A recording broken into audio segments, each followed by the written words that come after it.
اللہ کے نزدیک جو سب سے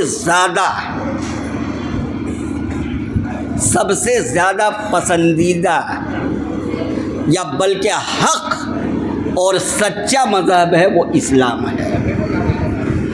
اب اسلام کے ماننے والوں کی شان یہ ہونی چاہیے کہ سچ بولیں اور سچوں کے ساتھ رہیں۔ جب ہم جھوٹوں کے ساتھ رہیں گے، فریب کاروں کے ساتھ رہیں گے، دنیا داروں کے ساتھ رہیں گے تو ہمارا حشر بڑا برا ہوگا۔ یہ اللہ کے جو ولی گزرے ہیں اور جو بزرگان دین اس دنیا میں تشریف لے آئے، وہ صرف ہماری اور آپ کی اصلاح کے لیے تشریف لائے، کیونکہ انبیاء کا اور رسول کا زمانہ ختم ہو گیا۔ اب اس کے بعد ولیوں کا سلسلہ شروع ہو گیا، بزرگان دین کا سلسلہ شروع ہو گیا، علماء کرام کا سلسلہ شروع ہو گیا۔ اب اگر جس نے بزرگان دین کا طریقہ اختیار کیا، جس نے اللہ کے ولیوں کے راستے پر گامزن ہوا، جو علماء حق کی باتوں پہ عمل کیا، وہی صحیح معنوں میں نجات پایا، اور نجات وہی لوگ پائیں گے۔ اللہ کے ولی کون ہوتے ہیں؟ اللہ کے ولی وہی ہوتے ہیں جو شریعت کے مطابق اپنی زندگی گزارتے ہیں۔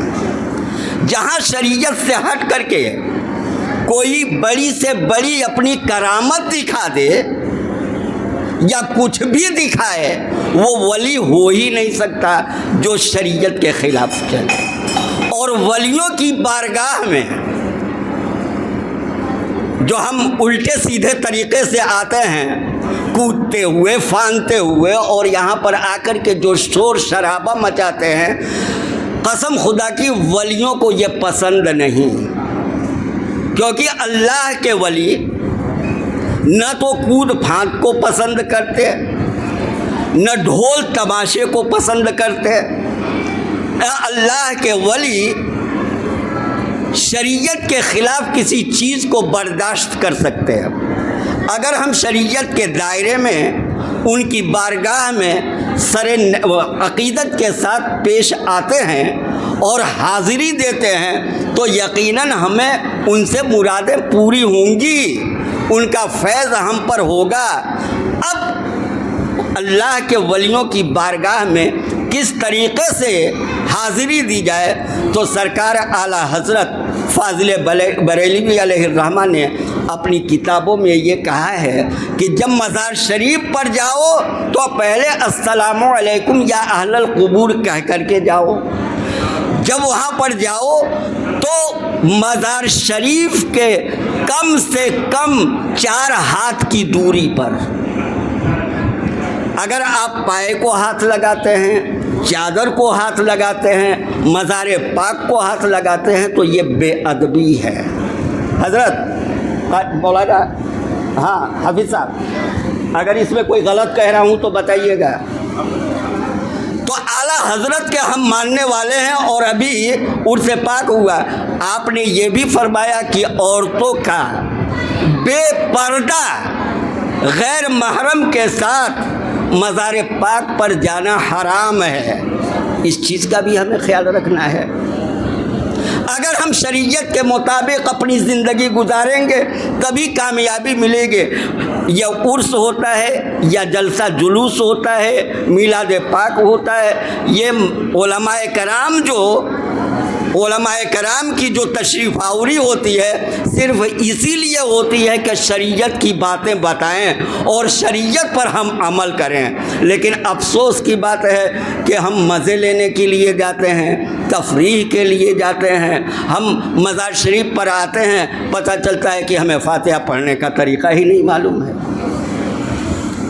فاتحہ پڑھنے کا طریقہ ہمیں سب سے پہلے سیکھنا چاہیے۔ بھائی قرآن شریف پڑھنا سیکھیے، نماز پڑھنا سیکھیے۔ دیکھیے یہ کل قیامت کے دن میں بالکل صاف لفظوں میں بتا رہا ہوں کہ عرس میں آپ آئے ہیں مستحب ہے، جلسے میں آپ آتے ہیں مستحب ہے، آپ مزار شریف پہ حاضری دیتے ہیں، مستحب ہے، لیکن میدان محشر میں ان کے بارے میں سوال نہیں ہوگا۔ میدان محشر میں اگر سوال ہوگا تو نماز کے بارے میں سوال ہوگا، اور ہم نماز کو پڑھتے ہی نہیں، اور صرف مزار پہ حاضری دیتے ہیں، صرف عرسوں میں جاتے ہیں، صرف اگر بتی سے کام چلانا چاہتے ہیں، بھیا اس سے بھلا ہونے والا نہیں ہے۔ علماء کرام یہاں پر موجود ہیں، سب سے معلوم کر سکتے ہیں۔ نماز ایک ایسی چیز ہے جو اہم العبادت ہے، اس کے بغیر آپ کی نہ دعا قبول ہو سکتی ہے، نہ کوئی آپ کی نفلی نماز قبول ہو سکتی ہے۔ حضور صلی اللہ تعالیٰ علیہ وسلم سے پوچھا گیا، یا رسول اللہ صلی اللہ تعالیٰ علیہ وسلم نماز کیا ہے؟ آپ نے فرمایا صلو کما رأیتمونی، اے میرے صحابہ ایسے ہی نماز پڑھو جس طریقے سے میں نماز پڑھتا ہوں۔ آج ہم کیسی نماز پڑھتے ہیں؟ الٹی سیدھی نماز پڑھتے ہیں، بیٹھنے کا طریقہ معلوم نہیں، قیام کرنے کا طریقہ نہیں، دعا ہمیں معلوم ہی نہیں، اور ہم چلے ہیں نماز پڑھنے۔ اگر رسول کے طریقے پہ ہم نماز پڑھ رہے ہیں تو وہ نماز ہے، اگر رسول کے طریقے پہ نماز نہیں پڑھ رہے ہیں تو وہ ہماری نماز نہیں ہے۔ اور فرض پہلے یہ بنتا ہے کہ ہم نماز کو سیکھیں، لیکن بغیر سیکھے ہوئے ہم مسجد میں چلے آتے ہیں۔ ٹھیک ہے، آپ کو نہیں آتی ہے، آئیے ضرور آئیے، فرض ادا کیجیے، لیکن سیکھنے کی کوشش کیجیے۔ اللہ تبارک و تعالیٰ نے دنیا میں جتنی بھی مخلوقات پیدا کی ہیں، چاہے وہ شجر ہو، چاہے حجر ہو، چاہے وہ جمادات ہو، چاہے نباتات ہو، چاہے وہ چڑیا ہو، چاہے وہ چرند و پرند ہو، کچھ بھی ہو، سب اللہ کی تسبیح بیان کرتے ہیں اور سب اللہ کا شکر ادا کرتے ہیں، سب اللہ کا شکر ہو۔ 3 جانور یاد رکھیے، یہ قابل غور بات میں بتا رہا ہوں، آپ کو غور کیجیے گا۔ 3 جانور ایسے ہیں جن کو ہم گالی کے طور پر استعمال کرتے ہیں۔ اگر ہمارا بچہ کوئی شرارت کرتا ہے تو ہم کہتے ہیں گدھا کہیں کا۔ گدھے کا لفظ ہم گالی کے طور پر استعمال کرتے ہیں، یعنی اسے برا سمجھتے ہیں۔ بچہ شرارت کرتا ہے، ہم کہتے ہیں اے کتا کہیں کا۔ یہ بھی گالی کے طور پر استعمال کیا جاتا ہے۔ اور اگر بہت بڑی شرارت کرتا ہے تو کہتے ہیں ہے سور کہیں کا۔ یہ گالی کے طور پر استعمال ہوتا ہے ان 3 جانوروں کے نام پہ۔ لیکن ذرا غور فرمائیے کہ ہمارے انہی بزرگان دین نے، مشائخ نے لکھا ہے کہ جب گدھا اللہ کی تسبیح بیان کرتا ہے اور اس کے بعد اللہ کا شکر ادا کرتا ہے تو وہ کہتا ہے کہ اے اللہ تو نے مجھے گدھا بنایا، شکر ہے کہ تو نے گدھا بنایا، کتا نہیں بنایا۔ غور کیجئے، جب گدھا شکر ادا کرتا ہے تو کہتا ہے کہ اللہ تیرا لاکھ لاکھ شکر ہے کہ تو نے مجھے گدھا بنایا، کتا نہیں بنایا۔ جب گدھا اللہ کا شکر ادا کرتا ہے تو کہتا ہے کہ اللہ تیرا لاکھ لاکھ شکر ہے کہ تو نے مجھے کتا بنایا، سور نہیں بنایا۔ اور سور جب اللہ کی تسبیح بیان کرتا ہے اور اللہ کا شکر ادا کرتا ہے تو کہتا ہے کہ اے اللہ تیرا لاکھ لاکھ شکر ہے کہ تو نے مجھے سور بنایا، بے نمازی نہیں بنایا۔ ذرا غور فرمائیے، ہم کہاں پہ ہیں؟ ہم کہاں پہ ہیں؟ ذرا غور کیجئے۔ لیکن ہم نماز کی طرف نہیں آتے ہیں۔ جیسے ہی اذان ہوتی ہے ویسے ہی ہم مسجدوں سے بھاگتے ہیں، دور ہو جاتے ہیں۔ اور یاد ہے کہ اذان کی آواز سے کون بھاگتا ہے؟ اذان کی آواز سے صرف شیطان کو تکلیف ہوتی ہے اور شیطان دور بھاگتا ہے۔ اگر ہم بھاگتے ہیں تو کیا ہم رسول اللہ صلی اللہ تعالیٰ علیہ وسلم کے طریقے پر چل رہے ہیں یا شیطان کے طریقے پر چل رہے ہیں؟ یہ فیصلہ ہمیں اور آپ کو کرنا ہے۔ اے مسلمانوں، کہنے کا مطلب یہ ہے کہ عرس پاک ہے، عرس میں آئیے، ادب کے ساتھ آئیے، اور عرس میں جو میسج دیا جاتا ہے اس میسج کو لے کر کے جائیے، اس پہ عمل کرنے کی کوشش کیجیے۔ صرف مزاروں پر حاضری سے، اگربتی اور موم بتی جلانے سے کچھ کام ہونے والا نہیں ہے۔ اگر آپ کو یہاں یہ بات بتائی جا رہی ہے کہ اے ایمان والوں اللہ سے ڈرو اور سچوں کے ساتھ رہو، تو اللہ سے ڈرنا سیکھیے، اور اللہ سے جو ڈرے گا وہ جھوٹ نہیں بولے گا، جو اللہ سے ڈرے گا وہ نماز ترک نہیں کرے گا، جو اللہ سے ڈرے گا وہ چغل خوری نہیں کرے گا، جو اللہ سے ڈرے گا وہ اپنے بھائیوں کا حق نہیں مارے گا، اللہ سے جو ڈرے گا وہ اپنی بیوی اور بچوں کا حق نہیں مارے گا، اللہ سے جو ڈرے گا وہ اپنے ماں باپ کا نافرمان نہیں ہوگا۔ تو اے مسلمانوں، یہ دو چیزیں ایک انسان کے لیے بہت بہت ضروری ہیں۔ میں مختصر میں بیان کر رہا ہوں، تھوڑا سا معاف کیجیے گا۔ دو چیزیں ہیں، انسان کے لیے ماں باپ بہت زیادہ پیارے ہوتے ہیں، اور اس کے بعد اس کی اولاد بہت زیادہ پیاری ہوتی ہے۔ ماں باپ اور اولاد، اور جن لوگوں نے اپنے ماں باپ کے لیے دعا نہیں کی، جن لوگوں نے اپنی اولاد کے لیے دعا نہیں کی، یاد رکھیے اس کی کوئی بھی دعا قابل قبول نہیں ہوگی۔ نماز کے وقت ایک دعا مانگی جاتی ہے، ایک دعا پڑھی جاتی ہے جسے دعائے معصورہ کہا جاتا ہے۔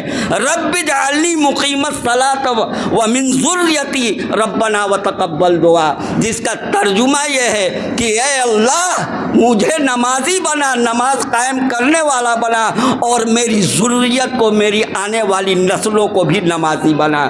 ہم مزار پہ جاتے ہیں یا نماز پڑھتے ہیں یا کسی سے دعا کراتے ہیں، کیا کبھی آج تک ہم نے کسی بزرگ سے، کسی عالم سے کبھی یا مزار پاک پر جا کر کے کبھی یہ دعا مانگی ہے کہ اے اللہ ہمیں اور ہماری ذریت کو، ہماری نسلوں کو نمازی بنا دے؟ جبکہ نماز میں یہ دعا مانگی جاتی ہے۔ پتہ یہ چلا کہ اگر اپنی اولاد کی خیر خیریت چاہتے ہیں، اگر چاہتے ہیں کہ ہماری اولاد نافرمان نہ ہو، وہ دین کے راستے پر چلے اور اس کی زندگی کامیاب ہو، اس کی آخرت کامیاب ہو، تو سب سے پہلے اس کے لیے دعا مانگیے کہ اے اللہ مجھے اور میری اولاد کو نماز پہ قائم رکھ۔ اس کے بعد ربنا اغفر لی ولوالدی وللمؤمنین یوم یقوم الحساب، اے اللہ میری اور میرے ماں باپ کی مغفرت فرما، اور جتنے بھی مسلمان ہیں سب کی مغفرت فرما۔ یہ دعا مانگی جاتی ہے نماز میں، لیکن کبھی ہم نے اس طریقے سے دعا کبھی کسی مزار پہ جا کر کے مانگی ہے؟ اگر ہم جا کر کے صرف یہ دعا مانگتے ہیں کہ اے اللہ ہمیں کروڑ پتی بنا دے اس مزار والے کی برکت سے، 4 منزلہ عمارت بنوا دے، اے اللہ ہمیں اولاد نصیب فرما، تو اے مسلمانوں اگر یہ چیزیں عطا بھی ہو گئی، مل بھی گئی، تو اب دیکھیے مزار پاک پہ جانے سے 2 چیزیں ملتی ہیں، یا تو فائدہ پہنچتا ہے یا پھر فیض پہنچتا ہے۔ آپ دنیاوی فائدہ تو آپ کو مل سکتا ہے، لیکن آخرت کا فیض نہیں ملے گا، یہ یاد رکھیے۔ تو اللہ کے ولی کی بارگاہ میں آئیے، نیک نیتی سے آئیے، ادب کے دائرے میں آئیے، شریعت کے مطابق آئیے، انشاءاللہ تبارک و تعالی ہماری دنیا بھی سمجھ جائے گی، آخرت بھی سمجھ جائے گی۔ وما علینا الا البلاغ۔ السلام علیکم۔